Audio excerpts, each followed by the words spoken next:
Chapitre 47. Le sabbat avant l'entrée à Jérusalem. La scène de Béthanie. La scène a été préparée dans la salle toute blanche où Jésus a parlé aux femmes disciples. C'est toute une splendeur de blanc et d'argent où mettent une nuance moins neigeuse et moins froide des bouquets de branches de pommiers ou de poiriers ou d'autres arbres fruitiers, candides comme la neige, mais avec un léger souvenir de rose qui fait penser à de la neige effleurée par un baiser d'une lointaine aurore. Les branches jaillissent de vases pensus ou de grêles amphores d'argent sur des tables et sur des coffrets et des crédences qui sont le long des murs de la salle. Les fleurs répandent à travers la salle l'odeur caractéristique des fleurs des arbres à fruits, fraîches, un peu amères, du pur printemps. Lazare entre dans la salle à côté de Jésus. Derrière, deux par deux, ou en groupes plus nombreux, les apôtres. En dernier lieu, les deux sœurs de Lazare, avec Maximin. Je ne vois pas les femmes disciples. Je ne vois pas même Marie. Peut-être elles ont préféré rester dans la maison autour de la mère affligée. On approche du crépuscule, mais il reste quelques rayons de soleil pour frapper la frondaison bruissante de quelques palmiers qui forment un groupe à quelques mètres de la salle, et la cime d'un laurier gigantesque où des passereaux se disputent avant de prendre leur sommeil. Au-delà du palmier et du laurier, au-delà des haies de roses et de jasmin, des parterres de muguet et d'autres fleurs, et des plantes odoriférantes, la tache blanche saupoudrée de vert tendre des premières feuilles d'un groupe de pommiers ou de poiriers tardifs.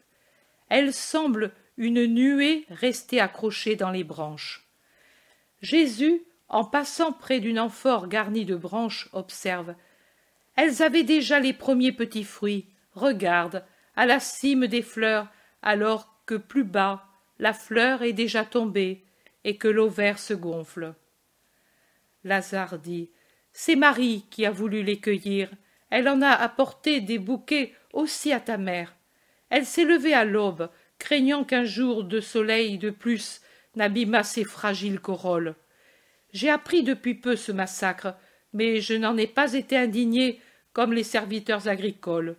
J'ai pensé, au contraire, qu'il était juste de t'offrir toutes les beautés de la création, à toi, roi de toutes les choses.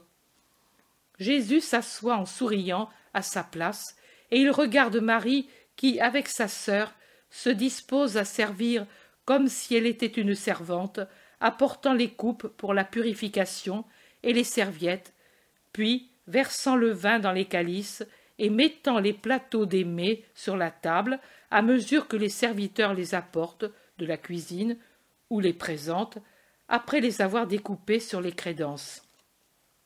Naturellement, si les sœurs servent avec courtoisie tous les convives, leur empressement va spécialement aux deux convives qui leur sont les plus chers, Jésus et Lazare. À un certain moment, Pierre, qui mange avec appétit, observe « Regarde, je m'en aperçois maintenant, tous les plats, comme on les sert en Galilée. Il me semble, mais oui, il me semble être à un repas de noces. Cependant, ici, le vin ne manque pas comme il manqua à Cana. » Marie sourit en versant à l'apôtre un nouveau calice de vin ambré, très limpide, mais elle ne parle pas. C'est encore Lazare qui explique. En effet, c'était l'intention des sœurs, et spécialement de Marie, servir un repas dans lequel le maître aurait l'impression d'être dans sa Galilée, certainement meilleure, bien que pourtant imparfaite, que ce qui se fait en cet endroit. Jacques d'Alphée observe. Mais pour le lui faire penser, il aurait fallu Marie à cette table. À Cana, elle y était. C'est par elle qu'arriva le miracle. Ce devait être un grand vin, celui-là. L'Iscariote dit. Le vin est symbole de gaieté, et devrait l'être aussi de fécondité, puisque c'est le jus de la vigne féconde. Mais il ne me semble pas qu'il ait beaucoup fécondé. Suzanne n'a pas d'enfant. Oh, c'était du vin. Il a fécondé notre esprit, dit Jean, rêvant un peu, comme il l'est toujours quand il contemple en son intérieur les miracles opérés par Dieu. Et il termine. C'est par une vierge que cela a été fait. Et une influence de pureté descendit en celui qui le goûta. L'Iscariote demande en riant. Mais crois-tu Suzanne vierge? Je n'ai pas dit cela. Vierge est la mère du Seigneur. La virginité découle de tout ce qui est accompli par elle. Je ne cesse de penser comme sont virginisantes toutes les choses qui se font par Marie. Et il rêve de nouveau, souriant à je ne sais quelle vision.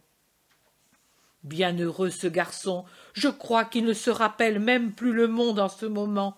Observez-le, dit Pierre en montrant Jean qui, allongé sur son lit, déplace sans y penser des petits morceaux de pain, oubliant de manger.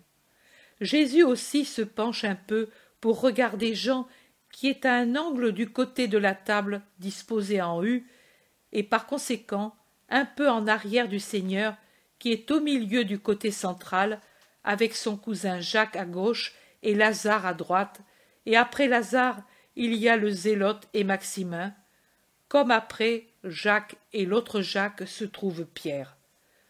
Jean, au contraire, est entre André et Barthélemy. Puis il y a Thomas qui a Judas en face, avec Philippe et Matthieu, et le Thaddée qui est exactement à l'angle où commence la table longue, centrale. Marie de Lazare sort de la salle alors que Marthe met sur la table des plateaux remplis de fleurs de figues nouvelles, de tiges vertes de fenouil et d'amandes fraîches cueillies, des fraises ou des framboises, je ne sais, qui semblent encore plus rouges au milieu des fenouils vert pâle et des fleurs, et à côté des amandes, des petits melons et autres fruits du même genre, qui me rappellent les melons verts de la Basse-Italie, et des oranges dorées. Ces fruits, déjà, je n'en ai vu nulle part de mûrs, dit Pierre en écarquillant les yeux, en montrant les fraises et les melons. Lazare répond. Ils sont venus en partie de la côte au-delà de Gaza, où j'ai un jardin de ces produits, et en partie des serres que j'ai au-dessus de la maison, les pépinières des petites plantes plus délicates qu'il faut protéger de la gelée. Un ami romain m'en a enseigné la culture. C'est tout ce qu'il m'a appris de bon. Lazare s'assombrit. Marthe soupire. Mais Lazare redevient de suite l'hôte parfait qui n'attriste pas ses invités. On est très habitué dans les villas de Baïa et de Syracuse et le long du golfe de Sybaris à cultiver ces délices par cette méthode pour les avoir de bonne heure. Mangez les derniers fruits des oranges de Libye, les primeurs des melons d'Égypte qui ont poussé dans les solariums, et en eux les fruits latins, et les amandes blanches de notre patrie, les fèves tendres, les tiges digestives qui ont goût d'anis. Marthe, as-tu pensé à l'enfant? Marthe répond. J'ai pensé à tout. Marie a été émue en se rappelant l'Égypte. Jésus dit. Nous en avions quelques plantes dans notre pauvre jardin. Dans les grandes chaleurs, c'était une fête de plonger les melons dans le puits du voisin qui était profond et frais, et en manger le soir, je me souviens. Et j'avais une chèvre gourmande qu'il fallait garder, car elle était avide de jeunes pousses et de fruits tendres. Jésus, qui parlait la tête un peu inclinée, lève la tête, et il regarde les palmiers qui bruissent dans le vent du soir qui tombe. Quand je vois ces palmiers, toujours quand je les vois, je revois l'Égypte, sa terre jaune et sableuse que le vent soulevait si facilement, et au loin tremblaient dans l'air raréfié les pyramides, et les hauts fûts des palmiers, et la maison où... Mais il est inutile d'en parler. À chaque époque ses soucis, et avec ses soucis, sa joie. Lazare, Me donnerais-tu quelques-uns de ces fruits? Je voudrais les apporter à Marie et à Mathias. Je ne crois pas que Jeanne en ait. Elle n'en a pas. Elle en parlait hier, se proposant d'en mettre à Béthère en faisant construire des solariums, mais je ne te les donne pas maintenant. J'ai cueilli tout ce que j'en avais, et pendant quelques jours on va manquer de fruits mûrs. Je te les enverrai, ou plutôt envoie les prendre d'ici jeudi. Nous en préparerons une gracieuse corbeille pour ces enfants, n'est-ce pas, Marthe? Oui, mon frère, et nous y mettrons les petits lys des vallées qui plaisent tant à Jeanne. Marie-Madeleine rentre. Elle a dans les mains une amphore au col très fin qui se termine par un bec gracieux comme celui d'un oiseau. L'albâtre est d'une couleur précieuse, jaune-rose, comme certaines carnations de blonde. Des apôtres la regardent, croyant peut-être qu'elle apporte quelque friandise rare. Mais Marie ne va pas au centre, à l'intérieur du U de la table où se trouve sa sœur. Elle passe derrière les lys-sièges et va se placer entre celui de Jésus et Lazare et celui où sont les deux Jacques. Elle ouvre le vase d'albâtre et met sa main sous le bec pour recueillir quelques gouttes d'un liquide filant qui coule lentement de l'amphore ouverte. Une odeur pénétrante de tubéreuse et d'autres essences, un parfum intense et très agréable, se répand à travers la salle. Mais Marie n'est pas contente du peu qui arrive. Elle se penche et casse d'un coup sûr le col de l'amphore contre le coin du lit de Jésus. Le col fin tombe par terre, répandant sur le marbre du pavé des gouttes parfumées. Maintenant, l'amphore a une large ouverture et l'abondance de l'onguent en déborde en un jet épais. Marie se place derrière Jésus et répand l'huile épaisse sur la tête de son Jésus. Elle en enduit toutes les boucles, les allonge et puis les met en ordre sur la tête adorée, avec le peigne qu'elle enlève de ses cheveux. La tête blonde-rouge de Jésus resplendit comme de l'or foncé, très brillant après cette onction. La lumière du lampadaire que les serviteurs ont allumé se reflète sur la tête blonde du Christ comme sur un très beau casque de bronze cuivré. Le parfum est enivrant, il pénètre dans les narines, monte à la tête à force d'être piquant, comme de la poudre à éternuer, tant il est pénétrant, répandu ainsi sans mesure. Lazare tourne la tête en arrière. Il sourit en voyant avec quel soin Marie oint et peigne les boucles de Jésus pour que sa tête paraisse en ordre après l'odorante friction. Elle ne se soucie pas que ses tresses ne sont plus maintenues par le large peigne qui aide les épingles à les tenir en place, et elle tombe de plus en plus sur le cou, prête à tomber complètement sur les épaules. Marthe aussi regarde et sourit. Les autres parlent entre eux à voix basse et avec des expressions diverses sur le visage. Mais Marie n'est pas encore satisfaite. Il y a encore beaucoup d'onguents dans le vase brisé, et les cheveux de Jésus, si touffus qu'ils soient, en sont déjà saturés. Alors Marie répète le geste d'amour d'un soir lointain.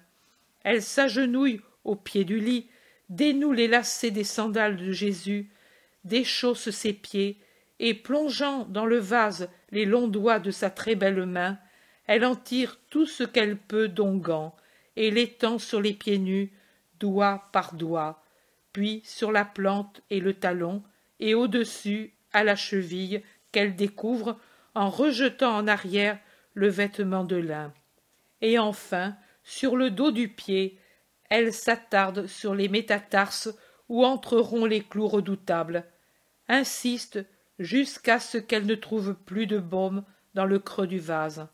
Alors elle le brise contre le sol, et puis, ayant les mains libres, enlève ses grosses épingles, défait rapidement ses lourdes tresses, et emporte avec cet écheveau d'or vivant, doux, coulant, ce qui reste de l'onction des pieds de Jésus, qui laisse dégoûter le baume. Judas, jusque-là, s'était tu. observant d'un regard impur de luxure et d'envie la femme très belle et le maître dont elle oignait la tête et les pieds. Il élève la voix, seule voix d'un reproche déclaré. Les autres, pas tous, mais certains, avaient quelque peu murmuré ou fait un geste de désaccord étonné mais paisible. Mais Judas, qui s'est même mis debout pour mieux voir l'onction des pieds du Christ, dit avec mauvaise grâce: « Quel gaspillage inutile et païen! Pourquoi le faire? Et après cela, on ne veut pas que les chefs du Sanhédrin parlent de péché? Ce sont des actes de courtisane lascive, et ils ne s'harmonisent pas avec la nouvelle vie que tu mènes, ô femme. Ils rappellent trop ton passé. » L'insulte est telle que tous restent abasourdis. Elle est telle que tous s'agitent, les uns s'asseyant sur leur lit, les autres se levant. Tous regardent Judas comme s'il était devenu subitement fou. Marthe rougit. Lazare se lève brusquement en donnant un coup de poing sur la table et il dit: « Dans ma maison !» Mais ensuite il regarde Jésus et s'arrête. « Oui, vous me regardez, tous, vous avez murmuré dans votre cœur. Mais maintenant que je me suis fait votre écho et que j'ai dit ouvertement ce que vous pensiez, vous voilà prêt à me donner tort. Je répète ce que j'ai dit. Bien sûr, je ne veux pas dire que Marie soit l'amante du maître, mais je dis que certains actes ne conviennent ni à lui ni à elle. C'est une action imprudente et même injuste. Oui, pourquoi ce gaspillage? Si elle voulait détruire les souvenirs de son passé, elle pouvait me donner ce vase et cet onguent. Il y avait au moins 1 livre de nard pur et de grand prix. Je l'aurais vendu pour 300 deniers au moins, car un nard de cette valeur va jusqu'à ce prix. Et je pouvais vendre le vase qui était beau et précieux. J'aurais donné cet argent aux pauvres qui nous assiègent. Il n'y en a jamais assez. Et demain, à Jérusalem, innombrables seront ceux qui demanderont une obole. Cela, c'est vrai, admettent les autres. Tu pouvais en employer un peu pour le maître, et le reste... Marie de Magdala est comme sourde. Elle continue à essuyer les pieds du Christ avec ses cheveux dénoués qui maintenant, surtout en bas, sont eux aussi alourdis par l'onguent et plus foncés que sur le sommet de la tête. Les pieds de Jésus sont lisses et doux avec leur couleur de vieil ivoire, comme s'ils étaient couverts d'un nouvel épiderme. Et Marie chausse de nouveau les sandales au Christ, et elle baise chaque pied avant et après de le chausser, sourde à tout ce qui n'est pas son amour pour Jésus. Jésus la défend en posant une main sur la tête de Marie inclinée dans le dernier baiser et en disant: « Laissez-la faire, pourquoi lui donnez-vous peine et ennui? Vous ne savez pas ce qu'elle a fait.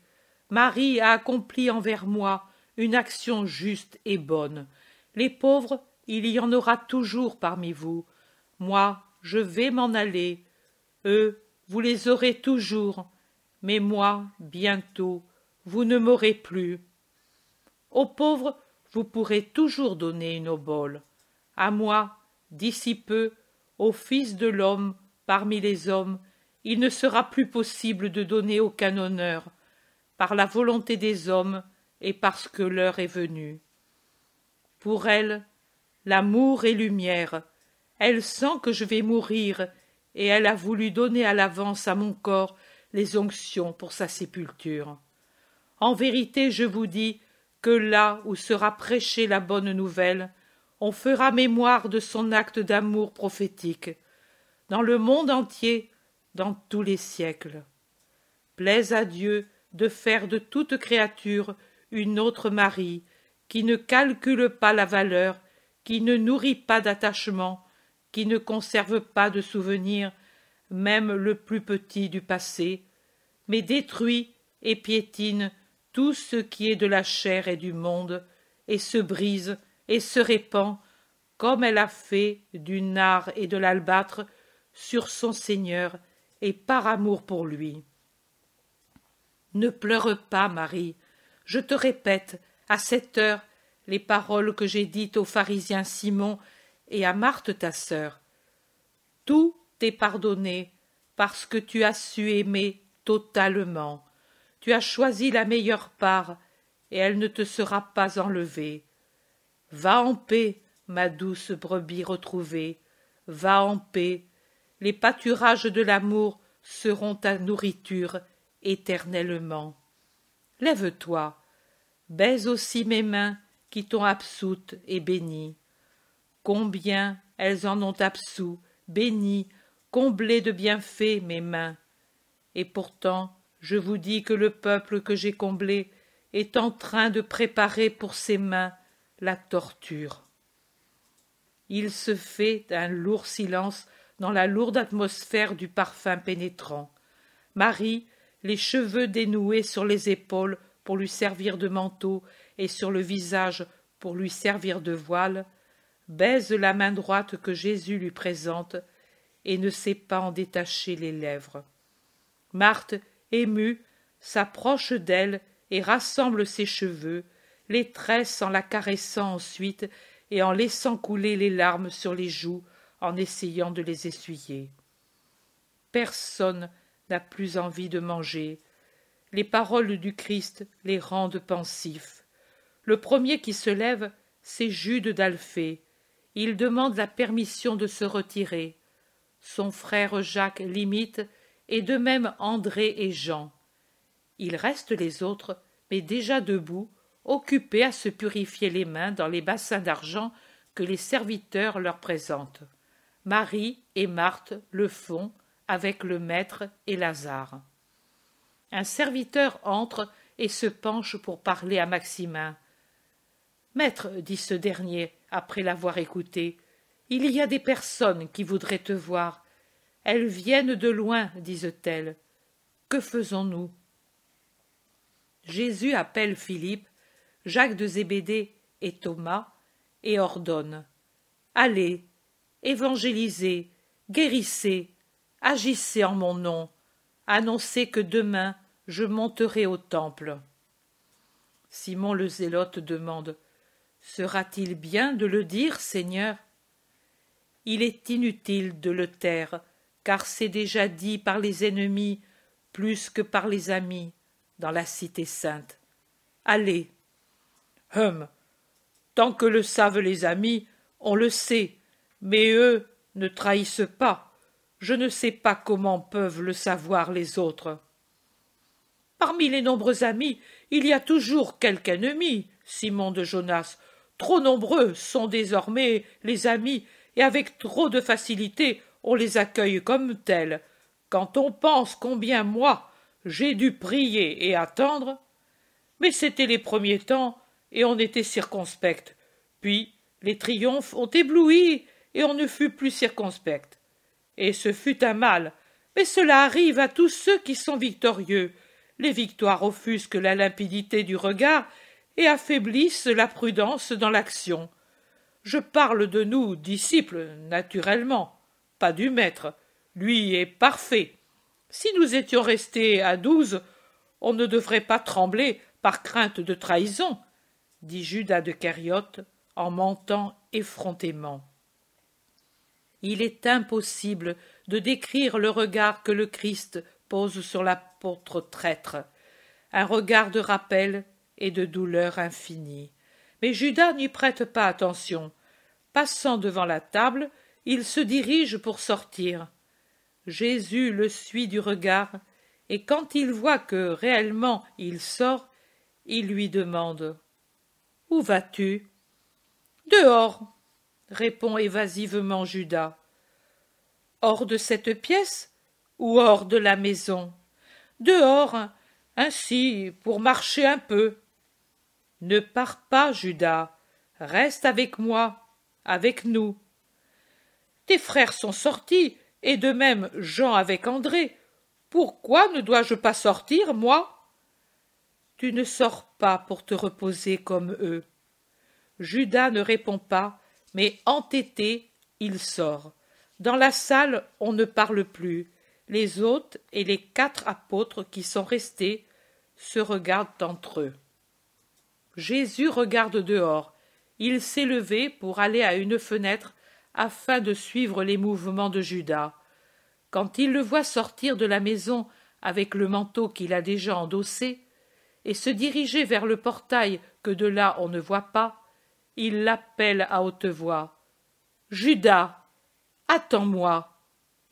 J'ai quelque chose à te dire. » Et il repousse doucement Lazare qui, devinant une douleur en son maître, l'avait entouré d'un bras à la taille, et il sort de la salle pour rejoindre Judas, qui a continué de marcher, bien que plus lentement. Il le rejoint à un bon tiers de la distance de la maison à l'enceinte du jardin, près d'un bosquet d'arbustes aux feuilles épaisses. Ces feuilles semblent de céramique vert sombre, toutes parsemées de petites fleurs à trocher, et chaque fleur est une petite croix, avec de lourds pétales, comme s'ils étaient faits de cire à peine jaunie, au parfum intense. Je n'en connais pas le nom. Jésus l'attire derrière ce massif, et, en lui tenant la main toujours serrée sur l'avant-bras, il lui demande de nouveau « Où vas-tu, Judas? Je t'en prie, reste ici. » « Toi qui sais tout, pourquoi me le demandes-tu? Quel besoin as-tu de demander? Toi qui lis dans le cœur des hommes, tu sais que je vais chez mes amis.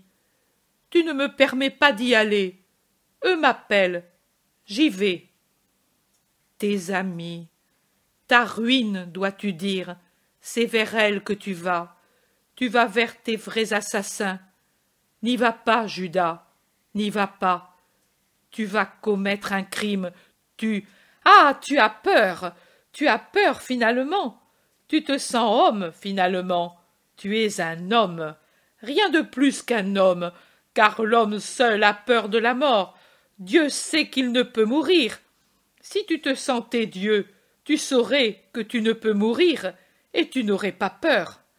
En effet, toi, maintenant que tu sens la mort prochaine, tu l'as, cette peur commune à tous les hommes, et tu cherches par tous les moyens à l'éloigner, et tu vois partout et en toutes choses un danger. Où sont tes belles audaces?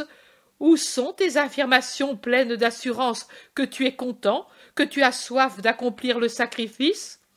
Tu n'en as plus même un écho dans le cœur. Tu croyais qu'elle ne viendrait jamais, cette heure, et alors tu faisais le brave, le généreux. Tu disais des phrases solennelles. Va, tu ne vaux pas mieux que ceux auxquels tu reproches d'être hypocrites. Tu nous as flattés et trahis, et nous qui avions pour toi quitté toutes choses, nous qui à cause de toi sommes haïs, tu es la cause de notre ruine. Suffit, va, va. Il ne s'est pas passé beaucoup d'heures depuis que tu m'as dit « Aide-moi à rester, défends-moi ». Je l'ai fait. À quoi cela a-t-il servi? Dis-moi encore une chose et réfléchis avant de la dire. Est-ce ta pure volonté, celle d'aller chez tes amis, de les préférer à moi? Oui, c'est cela. Je n'ai pas besoin de réfléchir, car depuis longtemps je n'ai que cette volonté. Et alors, va, Dieu ne violente pas la liberté de l'homme.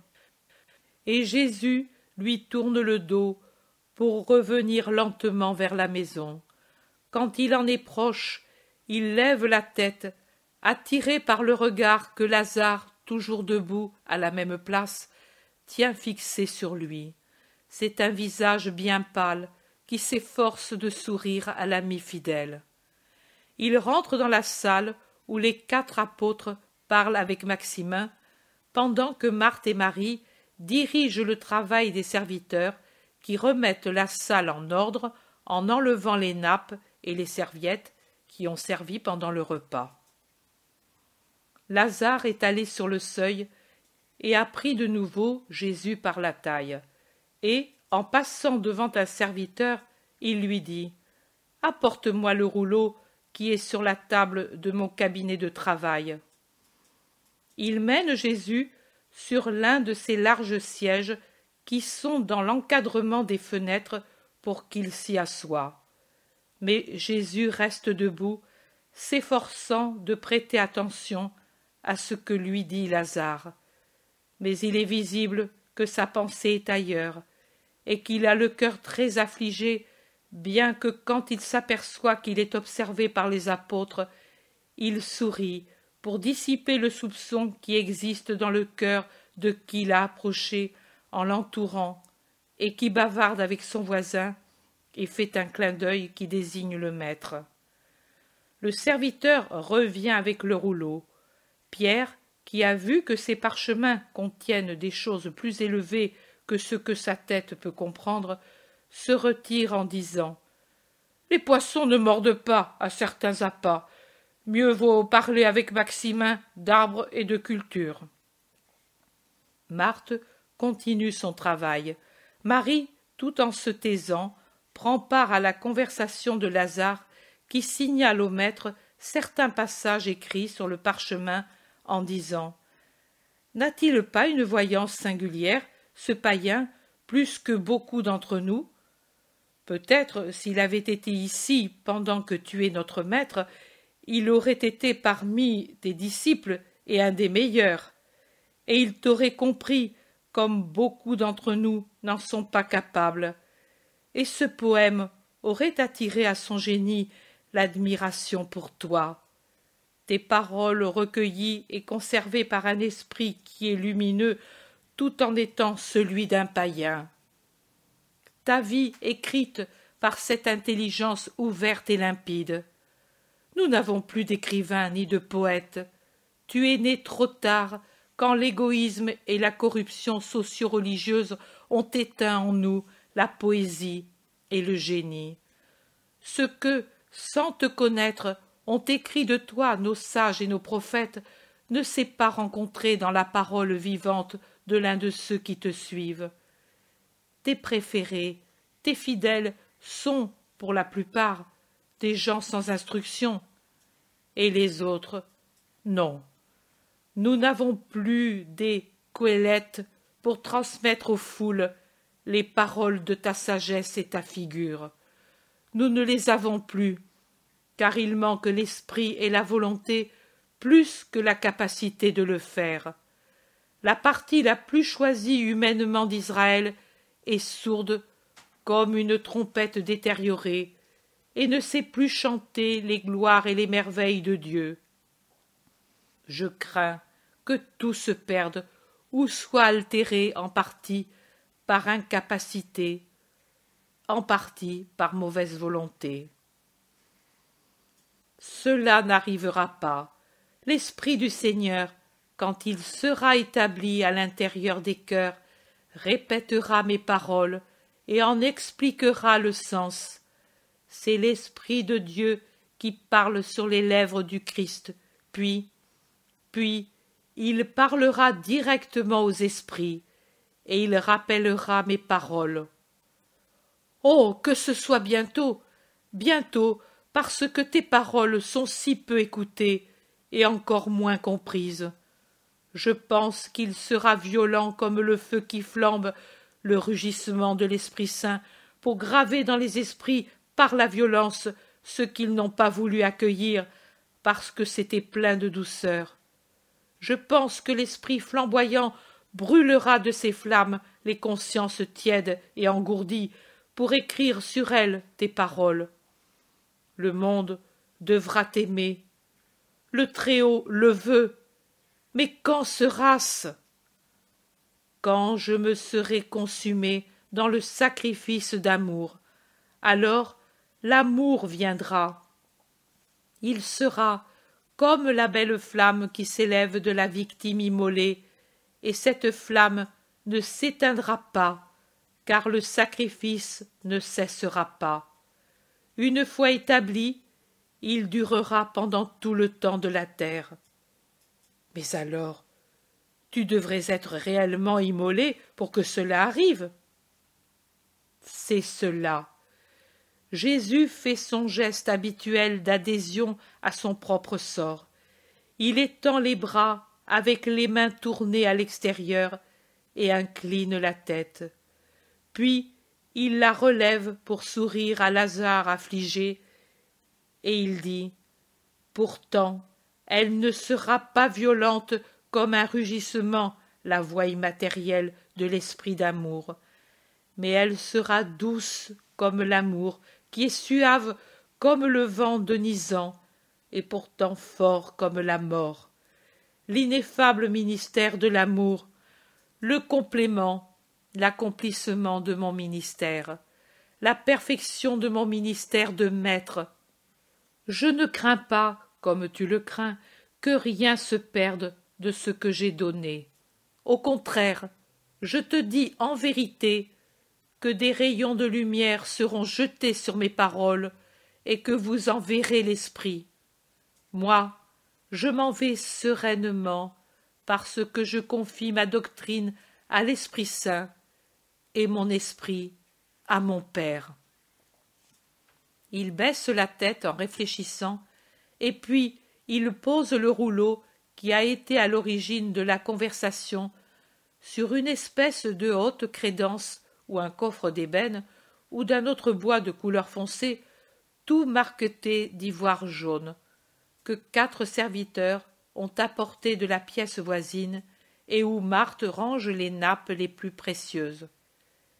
Il dit ensuite « Lazare, viens dehors, j'ai besoin de te parler. »« Tout de suite, Seigneur. » Et Lazare se lève du siège sur lequel il était assis, et il suit Jésus dans le jardin où la lumière baisse, car la dernière clarté du jour est en train de mourir dans le ciel, et faiblement encore le clair de lune commence de se manifester.